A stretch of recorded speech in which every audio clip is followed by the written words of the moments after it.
शुभ दिवस बच्चों।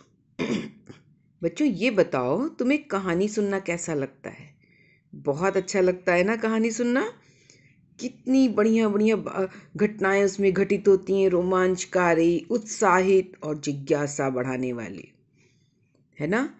और हर कहानी में अलग अलग घटनाएं होती हैं और वो कभी कभी जीवन से मिलती जुलती भी हैं और कुछ काल्पनिक भी होती हैं। परियों की कहानी काल्पनिक होती है ना। और बहुत सारी कहानी चालाकी भरी होती है जो हमें बुद्धिमानी सिखाती है। और बहुत सी कहानियाँ शिक्षाप्रद होती हैं जो आपको शिक्षित करती हैं। कहानी सुनना मुझे पता है सब बच्चों को अच्छा लगता है। बेटा, बच्चों को ही नहीं, कहानी सुनना तो बड़ों को भी अच्छा लगता है, सुनना और पढ़ना। पर क्या तुम जानते हो कहानी लिखा कैसे जाता है? इसके लिए आवश्यक तत्व क्या होते हैं? आवश्यक बातें क्या क्या होती हैं? और कहानी किसे कहते हैं? अगर तुमने मेरी बात को ध्यान से समझा होगा तो अब तक तुम ये समझ गए होगे कहानी किसे कहते हैं और उसके लिए मुख्य आवश्यक तत्व क्या है। चलो देखो, आज तुम्हारे कोर्स में है कहानी लेखन। आज तुमको कहानी लेखन ही सीखना है, ठीक है। अब कहानी लेखन क्या है और इसके तत्व क्या क्या होते हैं, पहले मैं तुम्हें बताती हूँ। बच्चों, ये जो कहानी होती है ना, ये जीवन की कोई घटना होती है, ठीक है। घटना प्रधान होती है। अब ये घटना काल्पनिक भी हो सकती है और वास्तविक घटना पर भी कहानियाँ लिखी जाती हैं, पात्र बदलकर, ठीक है। नए नए पात्र बनाकर या पात्र बदलकर। पात्र मतलब समझ रहे हो ना, कैरेक्टर, ठीक है। और बच्चों, कहानी जो है बहुत ही प्रभावी होनी चाहिए। कहानी का प्रारंभ प्रभावी होना चाहिए और रोचक होना चाहिए।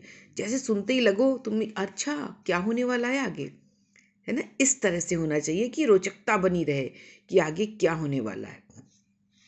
और बच्चों, कहानी की भाषा बहुत सरल होनी चाहिए और वाक्य छोटे छोटे होने चाहिए। ये कहानी की विशेषता होती है, ठीक है, कि कहानी के भाषा सरल और वाक्य छोटे होने चाहिए। और कहानी में तारतम्यता बनी रहनी चाहिए। तारतम्यता मतलब ऐसा ना हो हम कहानी सुना रहे हैं, फिर हम एक कहानी सुना रहे हैं, फिर हम बीच में दूसरी कोई कहानी सुना दें या किसी दूसरी घटना का वर्णन कर दें, या वो कहानी का क्रम वहाँ से टूट जाए। जो कहानी का क्रम चल रहा है वैसा ही लगातार चलते रहना चाहिए। और कहानी के अंत में कोई ना कोई शिक्षा भी अवश्य होनी चाहिए जो आपको शिक्षित करे। ये होती है कहानी लेखन। आया समझ में? तो सारे बच्चे मुझे कहानी लेखन लिखकर दिखाएंगे। एक कहानी देखो, एक बार इस किताब में भी देख लो। इसमें देखो दिया गया है कि कहानी का प्रारंभ रोचक ढंग से करना चाहिए, कहानी की भाषा सरल और वाक्य छोटे होने चाहिए, कहानी में तारतम्यता बनी रहनी चाहिए, कहानी के अंत में कोई न कोई शिक्षा अवश्य होनी चाहिए। ये हैं कहानी लिखने के लिए कुछ रोचक बातें जो आपको समझनी चाहिए। क्योंकि आप देखते ना, आप रोचक होती तभी कहानियाँ सुनते हैं, और बहुत कठिन वाक्य तो आप खुद ही नहीं समझ पाएंगे। और कहानी अगर बाद में बीच बीच में टूटेगी तो आपको बोरिंग लगने लगेगी और आपको अंत में कोई ना कोई शिक्षा भी चाहिए कहानी से, है ना। तो आपको ये समझ में आ गया होगा कि कहानी कैसे लिखी जाती है। आइए चलिए पढ़ते हैं ये कहानी भेड़िया और कुत्ता की, ठीक है। फिर आपको सारी बातें बिल्कुल अच्छे से समझ में आ गई होंगी, आ जाएंगी।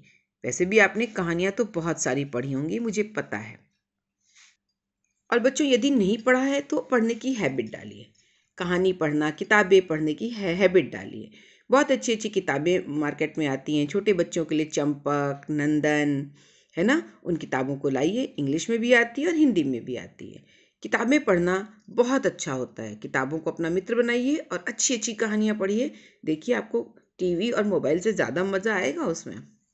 सच कह रहे हैं बच्चों, हम लोग पहले बहुत कहानियाँ पढ़ते थे। अब तो मोबाइल आ गया तो आप लोगों को कहानियाँ पढ़ने को मिलती ही नहीं बढ़िया बढ़िया। हम लोगों ने बहुत मज़ेदार कहानियाँ पढ़ी हैं। और चलो देखते हैं ये कहानी में क्या लिखा है। एक जंगल में एक भेड़िया और एक कुत्ता रहते थे। दोनों बहुत अच्छे मित्र थे।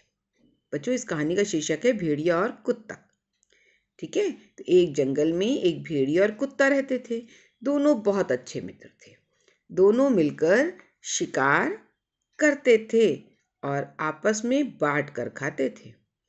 एक बार एक राजा जंगल में शिकार करने आया। उसने राजा के सैनिकों की नजर कुत्ते पर पड़ी। कुत्ता उन्हें काफी पसंद आया, तो वे उसे अपने साथ पकड़कर ले गए। महल में पहुंचकर उन्होंने कुत्ते को नहला धुलाकर साफ किया। फिर एक खूबसूरत सा पट्टा उसके गले में डाल दिया। देखा बच्चों, वाक्य छोटे छोटे हैं ना। एक जंगल में एक भेड़िया और कुत्ता रहते थे। दोनों बहुत अच्छे मित्र थे और भाषा सरल सी आपको समझ में आ रही होगी। और रोचकता भी बनी हुई है कि कुत्ते को सैनिक ले गए तो अब भेड़िए का क्या होगा। वो तो उसका दोस्त था, उसका मन नहीं लग रहा होगा, है ना। रोचकता भी बनी है। और फिर कुत्ता जो जंगल में स्वतंत्र घूमता था, उसके गले में पट्टे बांध दिया। अब कुत्ते का क्या होगा। ठीक है, तो सारी रोचकता भी इसमें बनी हुई है ना। उसके गले में डाल दिया। महल में कुत्ते को खाने पीने की कोई कमी नहीं थी।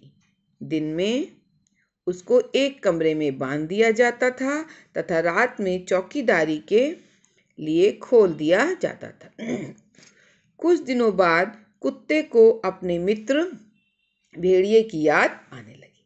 बच्चों, स्वतंत्रता सबको अच्छी लगती है, चाहे जितना भी सुख हो, पर कोई भी बच्चा परतंत्र रहना नहीं चाहता, ना कोई भी व्यक्ति जीवन में परतंत्र रहना चाहता है। यही हाल जानवरों का भी होता है। ठीक है, वो जंगल में रहता था, पूरे जंगल में स्वतंत्र रूप से घूमता था, तो उसे यहाँ भी नहीं अच्छा लग रहा था। उसे अपने मित्र की याद आ रही थी। कुछ दिन बाद जब राजा फिर शिकार करने जंगल गए तो कुत्ता भी उनके साथ गया।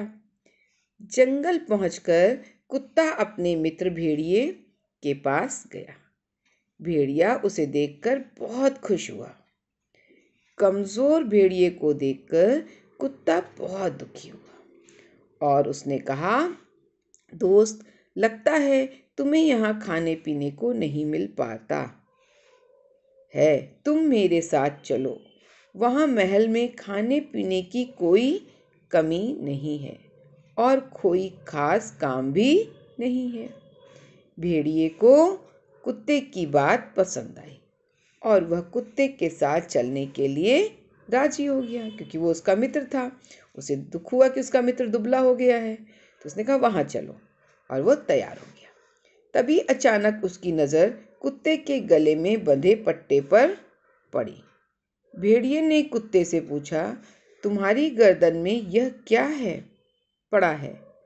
कुत्ते ने कहा, कुछ नहीं, दिन में वे मुझे जंजीर से बांध कर रखते हैं, इसलिए मेरे गले में पट्टा डाला गया है। भेड़िया सोचने लगा, कुत्ता दिन भर बंधन में रहता है, कहीं घूम फिर नहीं सकता है, यह तो गुलामी होती है ना बच्चों। भाई, आप स्वतंत्र नहीं है, इसका मतलब आप गुलाम हैं, परतंत्र हैं। तो भेड़िए ने ऐसा सोचा कि ये तो गुलामी हुई। उसने कुत्ते से कहा, मित्र, इसे तो गुलामी कहते हैं। भले ही महल में तुम्हें हर तरह का आराम हो, पर तुम्हें आज़ादी तो बिल्कुल नहीं है। भूखे रहना ठीक है, पर गले में इस तरह पट्टा बंधवाना मुझे मंजूर नहीं। थोड़े से सुख के लिए मैं गुलामी स्वीकार नहीं कर सकता हूँ। अब यह कहकर भेड़िया जंगल में वापस चला गया। आई बात समझ में? देखिए इसमें क्या शिक्षा दी है। शिक्षा, परतंत्र रहने से अच्छा है स्वतंत्रता पूर्वक जीवन यापन करना। बच्चों, चाहे जितने ही आरामदायक जिंदगी मिले, चाहे जितने ही बढ़िया खाना कपड़ा मिले, लेकिन कोई भी व्यक्ति, कोई भी इंसान, कोई भी जीव गुलाम नहीं रहना चाहता। वो आदी हो जाता है तो उसी व्यवहार में ढल अवश्य जाता है, पर उसकी अंतरात्मा नहीं चाहती कि वह गुलाम रहे। क्योंकि कुत्ते का स्वभाव से कुत्ता पालतू जानवर है, तो उसके स्वभाव में वह चीज़ है। लेकिन भेड़िया जंगल का जानवर है, वो स्वतंत्रता का आदी है। ठीक है, इसलिए उसने कहा, परतंत्र रहने से अच्छा है स्वतंत्रतापूर्वक जीवन जीना। इस कहानी से यही शिक्षा मिलती है तुमको बच्चों। इस कहानी में आपको कहानी के सारे गुण समझ में आ गए होंगे, है ना। Very good. और कहानी भी अच्छी लगी होगी। Very good. थैंक यू बच्चों।